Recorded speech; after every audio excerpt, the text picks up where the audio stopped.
5월 1일 근로자의 날이죠. 예, 근로자의 날인데 이렇게 또 예배의 자리에 나오신 여러분들 주님 이름으로 환영합니다. 우리 그 마음을 담아서 우리 옆에 있는 분들하고 인사하도록 하겠습니다. 참 잘 오셨습니다. 인사하겠습니다.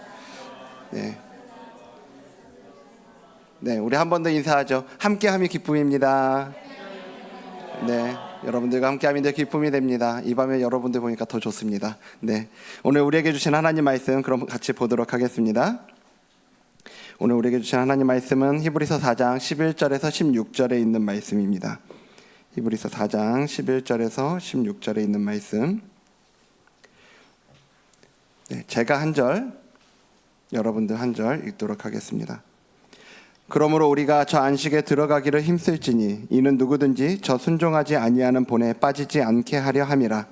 하나님의 말씀은 살아있고 활력이 있어 좌우에 나선 어떤 검보다도 예리하며 혼과 영과 및 관절과 골수를 찔러 쪼개기까지 하며 또 마음의 생각과 뜻을 판단하나니 지으신 것이 하나도 그 앞에 나타나지 않음이 없고 우리의 결산을 받으실 이의 눈앞에 만물이 벌거벗은 것 같이 드러나느니라.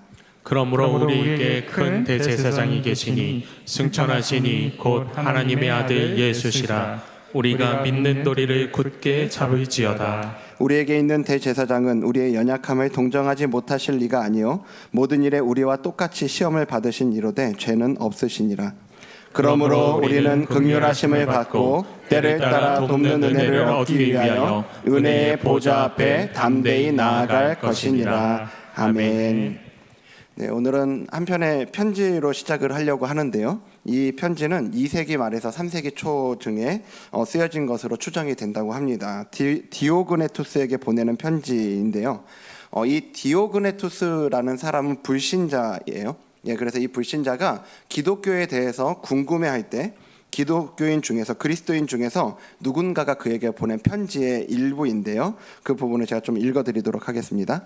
그리스도인들이 다른 사람과 구별되는 것은 출신지가 다르다거나 이상한 언어를 사용한다거나 다른 특별한 옷을 입고 있기 때문이 아닙니다. 그리스도인을 각자의 운명에 따라 그리스나 다른 도시에 흩어져서 사는데 그들이 속해 있는 영적 세계의 특수하고 역설적인 법에 따라 살되 의식주의 생활 방식은 온전히 그 지방의 관습에 따라 삽니다. 그들은 각자 자신들의 나라에 살면서도 마치 나그네처럼 살아갑니다. 시민으로서의 모든 의무를 수행하지만 외국인처럼 모든 것을 참습니다. 그들은 모든 낯선 나라를 자신의 고향처럼 생각하지만 모든 나라가 그들에게는 타향과 같습니다. 중간에 생략하고요. 무명한 사람들인데도 비난과 정죄를 당합니다. 죽음을 당하는 것 같은데 살아 있습니다. 가난하면서도 많은 사람들을 부유하게 만듭니다. 가진 게 없으면서도 모든 것에 넉넉합니다. 비난을 받지만 그것을 자랑스럽게 여깁니다. 중상모략을 당하지만 무고합니다. 저주를 당하면서도 축복합니다. 조롱을 당하면서도 존경을 합니다. 선을 행하면서도 범죄자처럼 처형을 당합니다. 처형을 당할지라도 다시 살 것을 생각하고서 기뻐합니다. 그들은 땅에 살지만 천국 시민들입니다. 네, 이 편지의 내용인데요. 여러분 이 당시 로마에서 이 편지에 나오는 그 초대교회의 그리스도인들을 촬영하면, 예, 요즘식으로요. 촬영을 하면 어떤 모습일까 좀 생각을 해보는 거죠. 아침부터 저녁까지 이 초대교회 교인들을 따라다니면서 촬영합니다. 이 촬영하는 사람 옆집이 어제 순교했다 하는데 그럼에도 불구하고 기쁨으로 믿음을 지키며 예배드리러 가는 사람의 모습이 거기 담기지 않을까요? 또 가난하고 가진 것도 없는데 이웃을 위해서 자기 것을 나누며 행복하게 살아가는 모습도 담길 것 같고요.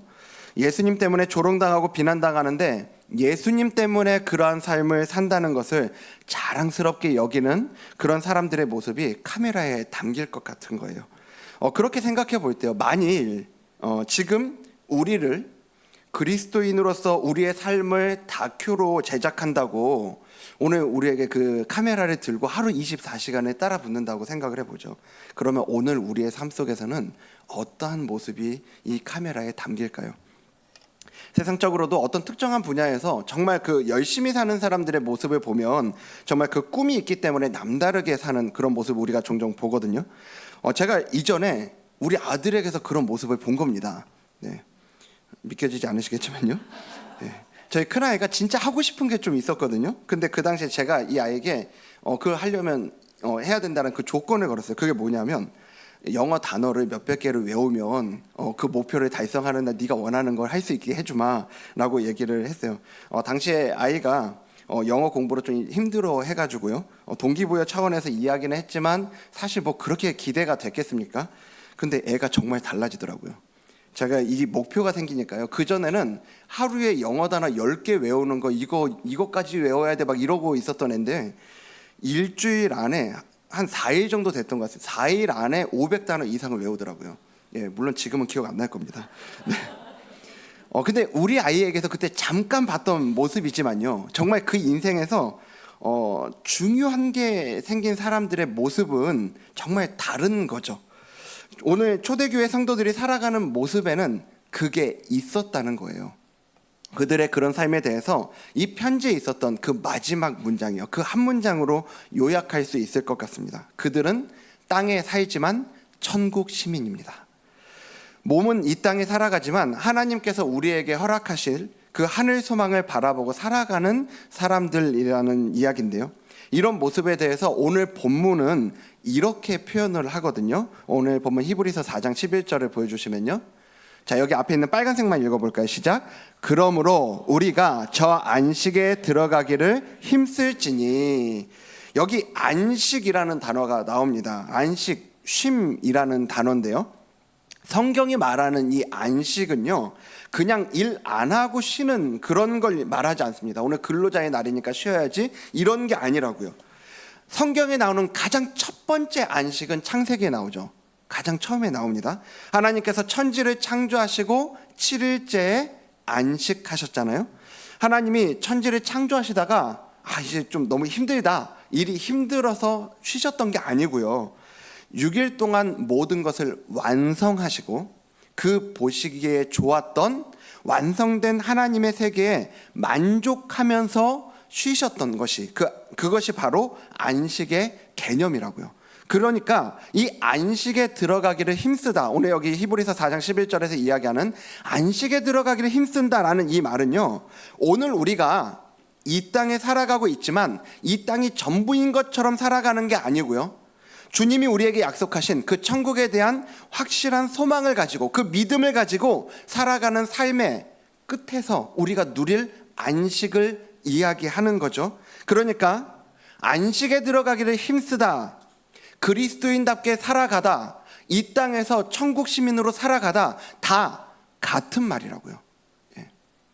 그럼 오늘 우리가 이 땅에서 그 안식에 힘쓰는 것, 안식에 들어가기를 힘쓰는 삶, 이 땅에서 천국 시민으로 살아가는 그 삶은 그 삶을 살아가기 위해서 우리에게 필요한 것이 어떠한 거냐, 그걸 우리가 오늘 본문을 통해서 두 가지로 보기를 원하는데요. 자, 첫 번째는요, 자, 1번 같이 읽어볼까요? 시작.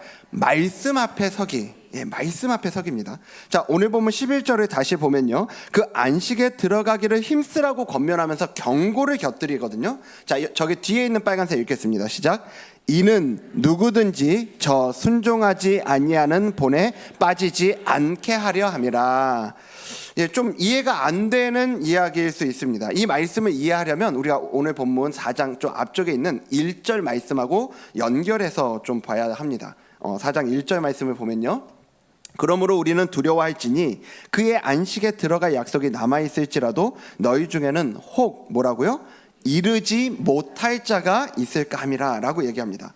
안식에 대한 약속을 받았는데, 그 안식의 약속은 받았는데 그 안식에 들어가지 못한 이들이 있었고 너희도 그렇게 되지 않도록 조심해라 라고 얘기를 하는 거죠. 이건 광야에서의 이스라엘 백성들 이야기예요. 그들에게 약속된 안식의 땅이 가나안 땅이잖아요. 하지만 애굽 땅에서 나온 모든 이스라엘 백성들이 그 안식을 취한 게 아니에요. 특히 저기 1절 마지막에 있는 이르지 못하다라는 저 표현이요. 저 표현은 그 원어 그대로 이야기를 하면 하루가 늦다라는 이런 말이거든요. 그러니까 이게 무슨 말이냐?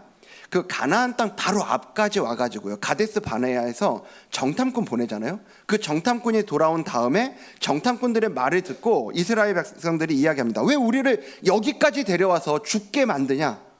약속의 땅 바로 앞에서 그런 불평을 해요. 그리고 하나님께서 그런 이스라엘 백성들에게 너희가 불평한 대로 너넨 가나안 땅에 못 들어갈 거다. 그리고 40년 동안 광야를 떠돌 거다라고 이야기를 하는데, 그런데 이제 그 말씀을 들은 이스라엘 백성들의 반응이 민수기 14장 40절에 나오거든요. 자, 잠깐 보여주시면요. 저 앞에 빨간색 읽어볼까요? 시작. 아침에 일찍이 일어나. 예. 무슨 말이냐? 아침에 일찍이 일어나 무슨 말이냐? 하나님께서 저 가나안 땅으로 들어가라 라고 한 날로부터 아침에 일찍이 일어났다는 얘기는 하루가 지났다는 얘기예요. 그 하루가 지난 다음에 이제서야 잘못했다고 이제 올라가겠다고 이야기를 한 겁니다. 근데 모세가 아니다, 올라가면 안 된다, 아무리 말려도 길을 쓰고 올라가는데 결국 그들을 기다리고 있었던 건 쓰라린 패배였던 거죠. 못 들어가요. 이게 여기 4장 1절에 나오는 이르지 못하다라고 하는 말이 의미하는 거예요. 그럼 여기 이스라엘 백성들이 왜 그렇게 하루를 지체한 겁니까? 왜 바로 올라가기보다는 하루를 지체하고 간 거예요? 우린 그 답을 히브리서 4장 2절에서 찾을 수 있어요. 히브리서 4장 2절에 보면 그들과 같이 우리도 복음 전함을 받은 자이나 그러나 들은 바 그 말씀이 그들에게 유익하지 못한 것은 듣는 자가 뭐 했다고요? 믿음과 결부시키지 아니함이라. 하나님의 말씀을 믿음으로 받아들이지 못했기 때문에, 쉽게 얘기해서 한마디로 불신앙 때문에 그들은 지체했다라는 거죠. 이와 같은 배경을 염두에 두고 히브리서 기자는 이 11절을 말씀하고 있는 거라고요. 그래서 이는 누구든지 저 순종하지 아니하는 본에 빠지지 않게 함이라. 4장 11절 보여주시면요.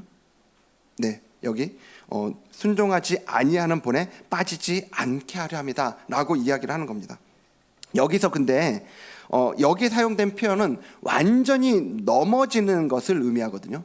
완전히 그러니까 이건 그냥 실수하거나 하다가 조금 실수하거나 넘어졌다가 다시 일어날 수 있는 수준을 이야기하는 게 아니라 완전한 배교를 이야기하는 거라고요. 왜 이런 얘기를 하고 있냐? 이 당시에 그리스도인 중에서는요, 믿음에서 떠나 배교하는 일이 있었는데, 특히나 이 히브리서의 1차적인 독자가 누구냐면 히브리 그리스도인들이란 말이에요. 히브리인 출신의 그리스도인들. 이 핍박을 받는 상황에서 믿음으로 구원받는다는 이 그리스도 중심의 신앙을 버리고 과거에 그들이 믿었던 신앙, 과거 율법적인 유대교로 돌아오라는 그 압박을 이들이 받고 있었고, 그리고 실제 그 압박에 의해서 돌아가는 일들이 있었더라는 거예요. 그래서 거기에 대한 경고로 지금 이런 말씀을 주고 있는 거죠. 사실 이 자리에 있는 분들 중에서는 이 초대교회 성도들이 당했던 그런 어떤 박해, 핍박, 이걸 경험하는 분들은 거의 없을 거라고 생각이 됩니다. 하지만 모양은 달라져도 우리를 이런 믿음의 길에서 떠나게 하기 위한 이 공격의 본질은 오늘날에도 전혀 달라지지 않았다라는 걸 우리가 생각해야 돼요. 우리 각자의 삶의 다양한 자리에서 미혹과 유혹의 함정을 파고 넘어지거나 돌아서게 만드는 그 영적인 공격들이 여전히 우리 앞에 있는 거죠. 그걸 우리가 잊어서는 안 된단 말입니다. 그럼 이런 경고의 말씀 다음에 이제 12절이 나오는 거예요. 오늘 이 경고의 말씀 다음에 나오는 12절을 보면요, 유명한 말씀이죠. 우리가 또 암송까지 했던 말씀인데요. 자, 여기는 전체 같이 읽겠습니다. 시작. 하나님의 말씀은 살아있고 활력이 있어 좌우에 나이선 어떤 검보다도 예리하여 혼과 영과 및 관절과 골수를 찔러 쪼개기까지 하나님이요. 또 마음의 생각과 뜻을 판단하나니 13절도요. 지으신 것이 하나도 그 앞에 나타나지 않음이 없고 우리의 결산을 받으실 이의 눈앞에 만물이 벌거벗은 것 같이 드러나느니라. 아멘. 사실 여기 12절 말씀은 우리가 이미 암송한 말씀 아닙니까? 말씀의 능력을 이야기하는 구절로 우리가 많이 암송하는 구절입니다. 딱 여기 12절만 떼가지고요. 하지만 오늘 본문의 이 흐름을 따라서 이 부분을 보잖아요. 그러면 이 부분을 우리가 조금 다르게 보일 수 있는 것 같아요. 히브리서 기자는 지금 광야에서 이스라엘 백성들에 대한 얘기를 하고 있었거든요. 믿음으로 반응하지 않았던 그들의 불순종을 따르지 말라고 이 경고를 하고 있다가 말고 갑자기 살아있고 활력이 있는 하나님의 그 말씀에 대해서 이야기를 하는 거예요. 이 본문에서 살아있는 하나님의 그 말씀이 살아있고 활력이 있어서 어떤 능력이 있다고 얘기합니까? 그 역할이 어떤 거라고 얘기하고 있어요? 말씀 암송하고 책갈피로 만들어서 끼우고 다니면 복 받는다 이 얘기하고 있습니까? 말씀 읽으면 병이 떠나가고 귀신이 물러간다고 얘기합니까? 아니죠. 바로 우리의 마음의 생각과 뜻을 판단한다는 거예요. 그게 말씀의 능력이고 말씀의 역할이라고요. 그 모든 것이 그 앞에 벌거벗은 것 같이 드러나게 하는 게 이 말씀의 역할과 능력이라고 분명히 오늘 보여주고 있는 거죠. 그래서 그 누구도 이 말씀 앞에서는요, 살아있고 활력이 있는 이 말씀 앞에서는 바리새인들처럼 또 예수님 앞에 나왔던 그 부자 청년같이 외식으로 겉으로 드러나는 모습 가지고 자기를 꾸밀 수 없도록 하는 게 말씀의 능력이라고요. 그러니까 이 구절은 우리가 지금 믿음으로 잘 따라가고 있는지, 저들과는 다르게 믿음으로 잘 따라가고 있는지, 저 안식에 들어가기를 힘쓰고 있는지를 말씀을 통해 알 수 있다는 얘기죠. 다시 말하면 하나님의 말씀이 우리의 믿음이 저 안식에 들어갈 수 있는 살아있는 믿음인가, 아니면 저 불신앙으로 순종하지 않고 광야에서 죽어간 이들처럼 죽은 믿음인가를 드러나게 한다는 거예요. 그게 말씀의 능력입니다. 하나님의 말씀 앞에 우리 자신의 것이, 우리 자신의 모든 것이, 우리의 속내가 그렇게 밝히 드러날 때 우리가 하나님 앞에 보일 수 있는 반응이 뭘까요? 우리는 성전에서 하나님의 그 위엄 앞에 섰던 이사야 선지자의 고백을 통해서 우리 그 반응을 알 수 있는데요. 이사야 선지자는 하나님의 위엄 앞에 섰을 때 이렇게 말합니다. 이사야 6장 5절 말씀인데요. 그때 내가 말하되 뭐라고요? 화로다 나여 망하게 되었도다. 망했다는 거예요. 망했다는 겁니다. 하나님의 말씀이 있는 그대로 우리 안에 들어와서 우리를 들춰내실 때 우리가 보일 수 있는 반응은 하나라고요. 망했다. 망했다. 영광스러운 하나님 앞에 우리 자신의 모습이 있는 그대로 드러났으니까요. 우리의 모든 것을 드러내시는 말씀이 우리의 혼과 영을 쪼개고 우리 속에 있는 것을 하나님 앞에 드러낼 때 보일 수 있는 모습이죠. 그 말씀 앞에 우리의 무능력함, 우리의 부패함이 드러나거든요. 순종하고자 하지만 할 수 없는 우리의 연약함이요, 순종하고 싶어 하지도 않는 우리의 완악함이요, 안식에 들어가고 싶어 하지만 들어갈 수 없는 우리의 무력함이요. 그렇게 말씀 앞에 발가벗겨진 우리가 할 수 있는 고백은 사실 딱 하나죠. 하나님, 저는 망했습니다. 하나님, 저는 죽어 마땅합니다. 나 같은 죄인이 어떻게 하나님 앞에 설까요? 하나님, 저 어떻게 해야 되죠? 여기에서 우리가 여기까지 그 말씀이 우리 안에 있는 것들을 드러내고 우리가 그 우리의 완악함으로 인한 망했다는 고백을 주님 앞에 드릴 때 우리는 이 다음 구절로 넘어가게 돼요. 여기 두 번째 포인트인데요. 자, 우리 두 번째 포인트 보여주시면요. 자, 우리 2번 읽어볼까요? 시작. 두 개의 그러므로를 기억하고 선포하기. 우리가 망했습니다 할 때, 그때 우리가 이제 이걸 붙잡아야 되는데, 히브리서 기자는 그렇게 우리의 본 모습이 드러날 때 우리가 해야 하고 할 수밖에 없는 다음 과정을 14절부터 얘기를 해줍니다. 자, 여기 14절도 전체 같이 읽어볼까요? 시작. 그러므로 우리에게 큰 대제사장이 계시니 승천하신 이 곧 하나님의 아들 예수시라. 우리가 믿는 도리를 굳게 잡을지어다. 아멘. 여기 그러므로 우리의 연약함, 우리의 무력함, 우리의 무가치함을 드러낸 다음에 나오는 말이죠. 그때 우리가 붙들어야 할 믿음의 도리가 있다는 거예요. 그게 뭡니까?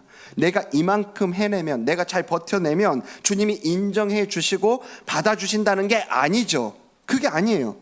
말씀 앞에 비추어 보일 때 나는 그렇게 무력하고 나는 그렇게 연약하고 나는 망했지만 오늘도 내 선택이 맞는지 틀린지 조차 그 모르는 부족한 자가 나지만, 그런 나를 누구보다 잘 아시고 그런 나를 불러주셨고 함께 해주기를 원하시는 예수님이 계시다는 거예요. 나를 보는 다른 사람들은 너는 안 돼, 우리의 그런 연약함을 보고 너는 안 돼 얘기할 수 있습니다. 심지어는 나 스스로도 수도 없이 나 자신에게 난 안 돼, 그런 얘기를 들려주고 있을지 모르겠어요. 그런데요, 놀라운 건 주님도 똑같이 말씀하신다는 거예요. 너는 안 돼. 너 혼자서는 안 돼. 그러므로 내가 너와 함께 해야 돼. 이렇게 말씀하시는 거예요. 여러분, 그러니까 첫 번째 그러므로는 우리가 연약한 바로 그 자리에서 터져 나오는 그러므로죠. 우리의 연약함 때문에 사단의 온갖 참소가 있는, 사단이 우리를 모든 것들로 가지고 고발하는 바로 그 자리요. 나의 연약함, 무기력함 때문에 나 스스로도 나에게 실망하는 바로 그 자리에서요. 그때 우리는 이 첫 번째 그러므로를 기억하고 선포해야 합니다. 나는 그렇게 연약하니까, 난 그렇게 부족하니까, 그러므로 나 혼자서는 안 되고 나에게는 예수님이 필요해 라는 거죠. 소망 없는 우리에게 오셔서 소망이 되어주시고, 능력 없는 우리에게 오셔서 능력이 되어주시고, 생명 없는 우리에게 오셔서 생명이 되어주신 예수님이요. 그런데 여기서 그 예수님을 어떻게 또 소개하고 있냐면요, 15절에 보면 그 예수님에 대해서 큰 대제사장으로 소개를 하고 있는데요. 자, 15절 우리 전체 같이 읽겠습니다. 시작. 우리에게 있는 대제사장은 우리의 연약함을 동정하지 못하실 리가 아니요 모든 일에 우리와 똑같이 시험을 받으신 이로되 죄는 없으시니라. 아멘. 우리가 얼마나 연약한지, 얼마나 잘 넘어지고 포기하려고 하는지 아시는 분이라는 거예요. 왜요? 그분이 이미 직접 다 경험해 보셨으니까요. 예수님은 우리와 똑같이 시험을 받으셨잖아요. 광야에서 예수님이 받으셨던 시험이 뭡니까? 굶주린 예수님께 하나님의 아들이니까, 그런 능력이 있으니까 돌을 떡으로 만들어 보라고 그렇게 유혹했죠. 하나님의 아들이라고, 천사가 지켜줄 거 아니냐고, 성전 높은 곳에서 뛰어내려 보라고 그렇게 유혹했고요. 세상 모든 것을 줄 테니까 자기 자신에게 절하라고, 마귀에게 절하라고 예수님을 유혹했습니다. 그 평생이 압축해서 그 광야에서의 유혹을 보여주지만 예수님의 그 평생이 유혹이고 시험이었던 인생을 살아가신 거죠. 이 모든 유혹과 시험 속에서 예수님이 보여주신 게 뭡니까? 말씀으로 승리한 겁니다. 믿음으로 살아내신 거예요. 이 말씀 그 자체이신 예수님은 말씀으로 승리하셨어요. 오늘 우리를 향한, 우리의 그 연약함을 향한 예수님의 도움은 어떤 도움이냐 하면요, 우리의 부족한 부분을 채워주시는 도움이 아니에요. 예수님의 도움은 완성된 것을 주시는 도움입니다. 예수 그리스도 자신이, 자기 자신이 그 모든 미혹과 유혹과 시험의 자리에서 말씀에 대한 완전하신 순종으로 이루신 의를 우리에게 덮어주시는 도움이라고요. 우리가 그러니까 조금 더 잘 살아내게 하시는 도움이 아니라, 예수님이 우리에게 주시는 도움은 이미 예수님이 다 이루셔서 완성하신 그 의로움을 우리에게 덧입혀 주시는 도움이 우리 예수님의 도움이라는 걸 기억하셔야 합니다. 그래서 예수님은 우리가 그분을 붙들 때, 믿음으로 예수님을 붙들 때, 예수님만 의지할 때 우리에게 예수님 자신이 완성한 의로움으로 우리를 덮어주셔서 하나님이 우리를 보실 때 예수님의 의로움을 보시게 해주시는 그러한 도움이시라고요. 그 예수님을 바라보며 우리는 두 번째 그러므로를 선포합니다. 히브리서 4장 16절 말씀인데요, 여기도 전체 읽겠습니다. 시작. 그러므로 우리는 긍휼하심을 받고 때를 따라 돕는 은혜를 얻기 위하여 은혜의 보좌 앞에 담대히 나아갈 것이니라. 아멘. 두 번째 그러므로가 나오는데요, 여기 말씀을 좀 더 보면요, 긍휼하심을 받고 라고 얘기해요. 과거의 실패를 전제하고 있는 거죠. 잘 살아가는 사람한테 무슨 긍휼하심이 필요합니까? 못 살았으니까요. 실패했으니까요. 여러분, 지난 한 주간 말씀대로 살아가는 것에 실패하셨습니까? 안식의 소망을 붙들고 천국 시민다운 모습으로 살아가는 것에 실패하셨어요? 예수님의 향기를 내기보다는 내 안에 있는 온갖 쓴뿌리와 더러운 것들만 더 발견하는 시간이셨어요? 가정에서의 실패, 사업장에서의 실패, 관계에서의 실패, 모든 종류의 실패들이 내 삶 곳곳에 덕지덕지 붙어있는 그러한 삶을 혹시 사셨습니까? 그러므로 예수님 앞에 나와야 한다고요. 오늘 다시 우리의 모든 연약함을 아시고 우리를 향한 긍휼을 베푸시는 대제사장 예수 그리스도 앞으로 나아와야 한다는 거예요. 그리고 언제 나와야 되냐? 때를 따라요. 때를 따라. 매 시간에 얘기하죠. 한 번만, 10번만, 100번만이 아니고요. 힘들 때마다, 도움이 필요할 때마다 그 모든 순간에 주님 앞에 나아가야 한다고요. 염치 없어도요, 부끄러워도 괜찮아요. 기억하십시오. 우리가 아는 우리 자신보다 주님이 우리를 훨씬 잘 알고 계세요. 우리에겐 자격이 없다는 걸 너무너무 잘 알고 계신다고요. 그걸 알고 계시는 주님이 우리에게 말씀하시는 거죠. 나에게 와라. 나에게 와라. 그러므로 나에게 와라. 여러분, 그래서 그 주님 앞은 은혜의 보좌죠. 감히 그 앞에 나갈 자격이 없는 나 같은 자에게 베풀어진 은혜의 보좌요. 나에게는 자격이 없지만 주님이 어떤 분이신지를 알 때 우리는 담대히 그 앞에 나아갈 수 있다는 걸 믿으시길 바랍니다. 여러분, 첫 번째 그러므로는 우리의 연약함을 기억할 때 선포해야 하는 그러므로였어요. 두 번째 그러므로는요, 우리의 그 모든 연약함을 아시고 도울 수 있는 예수님을 기억하면서, 첫 번째 그러므로는 연약함을 기억하면서 선포하는 그러므로, 두 번째 그러므로는 예수님을 기억하면서 선포하는 그러므로라고요. 이 두 가지 그러므로를 우리는 기억해야 됩니다. 그래서 이 두 가지 그러므로를 기억하고 담대히 그 은혜의 보좌 앞으로 매일매일 나아가는 저와 여러분 되기를 주님 이름으로 축복합니다. 말씀 마치겠습니다. 여러분, 초대교회 성도들이요, 그 이 땅에 살아가지만 그들은 천국 시민들이었다라고 이야기하는 그 초대교회의 성도들, 그들이 그렇게 살아갈 수 있었던 것, 그것은 그들의 어떤 대단함이 아니고요, 그들에게 주어진 이 말씀 안에서 그들 자신을 보고 분명히 그들도 하루하루 두려움에 떨고 있는 자기 자신을 봤을 거고요, 언제든지 이 배교의 유혹 앞에 흔들리고 있는 자기 자신을 봤을 거라고요. 그런데 그 자리에 볼 때마다 그 연약함의 자리에서 그들은 이 그러므로를 선포했고, 그런 자신들을 붙들어 주시는 예수님을 고백하면서 그러므로를 선포하며 안식에 들어가기를 힘쓰며 살아갔던 거죠. 여러분, 저는 이 모습이 오늘 저와 여러분의 모습이 되길 간절히 소망합니다. 우리 교회가요, 힘이 없는 모습으로 어디로 가야 할지를 모르고 서 있는 그런 모습이 아니라 어디를 향해 가야 할지를 알고, 그리고 그 과정에서 누구를 바라보고 붙들며 나아가야 하는지를 알기 때문에 우리 교회와 그리고 우리 이 자리에 있는 여러분 모두가 천국을 향해 가는 그 걸음들이 힘이 있기를 소망합니다.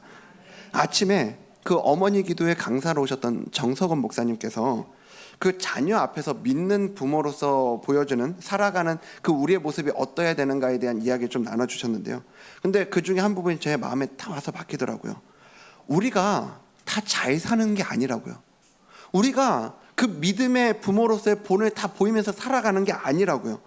그런데 그럼에도 불구하고 우리는 자녀들에게 이 복음을 이야기하고 이 믿음을 이야기해야 된다는 거예요. 내가 잘 살아서가 아니라 그게 필요하니까.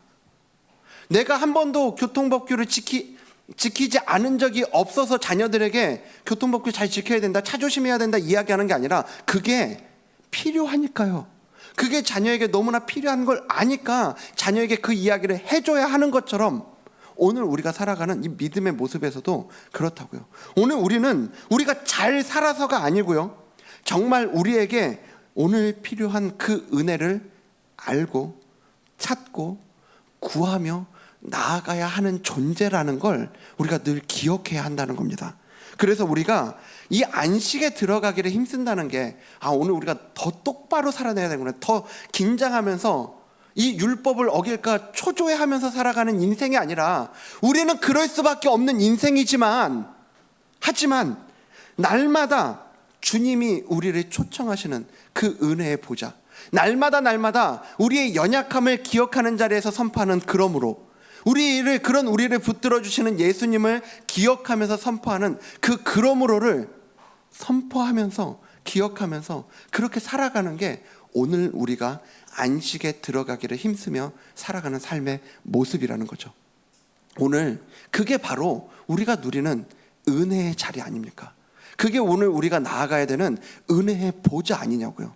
그래서 오늘 저와 여러분들이 그 그러므로를 기억하고 선포하면서 은혜의 보좌 앞으로 나아가는 은혜가 있기를 주님 이름으로 축복합니다. 오늘 말씀을 기억하면서 우리 함께 또 우리 주님 아니면 안 됩니다, 그 은혜 아니면 안 됩니다라는 그 우리의 믿음의 고백으로 함께 찬양하고 또 우리 기도의 자리로 나아가기 원합니다.